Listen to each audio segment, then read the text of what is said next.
I gave a TEDx talk about happiness a while ago. 12,000 people watched it online, and I left out the most important part. This video is the one I should have made 7 years ago. Now, this talk was called How to Be in Control of Your Own Happiness. And the core principle was simple. Happiness is not something that happens to you. It is something you choose.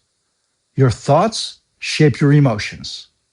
You're not a passenger in your own life, right? And I still believe that. I mean, every word of that. But when I gave that talk, I was already on the other side. I had been through the divorce. I lost a home. I walked away with debt. And, I ended up in the attic of my parents' home, being 39 years old and having to think this question I'd never had to ask before. Who am I now? But I've had survived all that. I had rebuilt.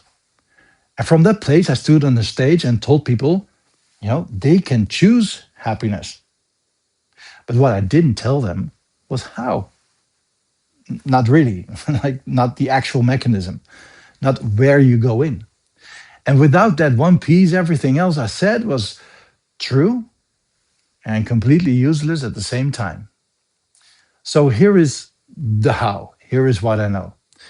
Your life is running on a loop right now, whether you're aware of it or not. Your thoughts create your feelings, and your feelings power your thoughts. And together they drive every action you take or don't take. And those actions produce the results you're living with today, which feed back again, straight back into your thoughts, where you wake up with tomorrow. And this loop runs every single day in every man watching this, also you. And when men decide they want to change something in their life, they almost always go in the wrong place. The most of them go into like the results, right? A new job, new city, new relationship. But 6 months later, they feel exactly the same because the loop is still running the same way underneath all of it. Some go out to actions, discipline, routine, pushing harder, working out. And it helps, but it's still not the entrance. The entrance is the thought. And I need you to actually stop here for a second and take that in, because this is the thing that changes everything. You can choose a thought right now, not a feeling, not a belief, just a thought. In this moment, you can think, I am capable of more than I'm currently living. You can think that even if nothing in your life is backing it up yet. That is where you go in. Because here's what's happening next. You think it again tomorrow, and the day after, and the day after that. Not because you believe it, just because you decide to think it. And slowly the feeling starts to follow. Not in a dramatic way, right? It's just quietly, steadily. The feeling follows the thought, because that is how the brain actually works. Repetition builds the pathway, and the pathway becomes familiar. And the familiar eventually becomes something you believe.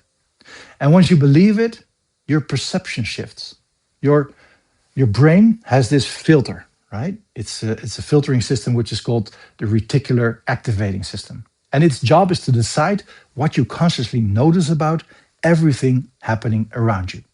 And it is set to your existing beliefs. If you're carrying the belief that you're not good enough or not desirable, or not the man you used to be, your brain is finding proof of that everywhere, every day. Not because it's true, but because the filter is looking for it. So change the belief and the filter changes with it. You start noticing things that were always there, but you just couldn't see. Dr. Wayne Dyer said it in one beautiful sentence. If you change the way you look at things, the things you look at change. Now, that's not a quote for a poster or some motivational bullshit. This is how it actually works. And that is what the TEDx talk was missing.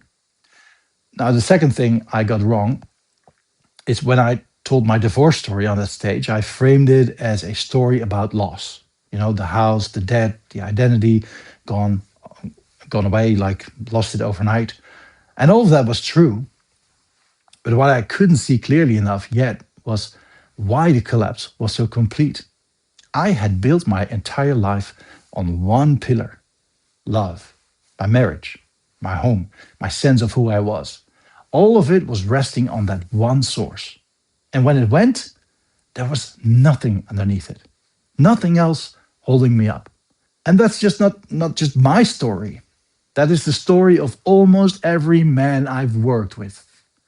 What I know now is that there are five sources plus one, so six in total: love, relationships, energy, personal development, balance, and health underneath all of them as the foundation where everything else stands on. These are the six sources of your happiness.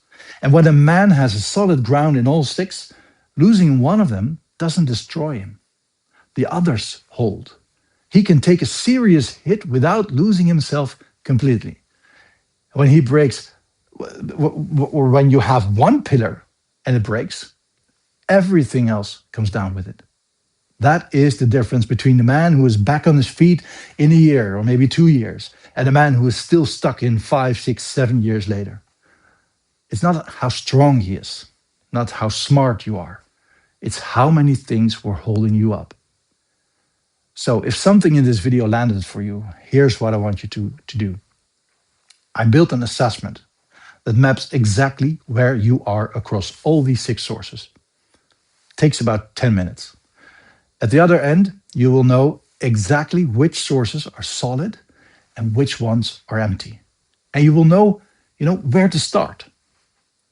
It's not free, but it costs less than a night out, far less. And it will tell you more about where you actually stand than months of trying to figure it out all on your own. The link is in the description. So I'm not going to tell you how this will change your life. You mean you're a grown man and you can make that call yourself. But if you watched this far, something brought you here. And you probably already know what that is. The link is below.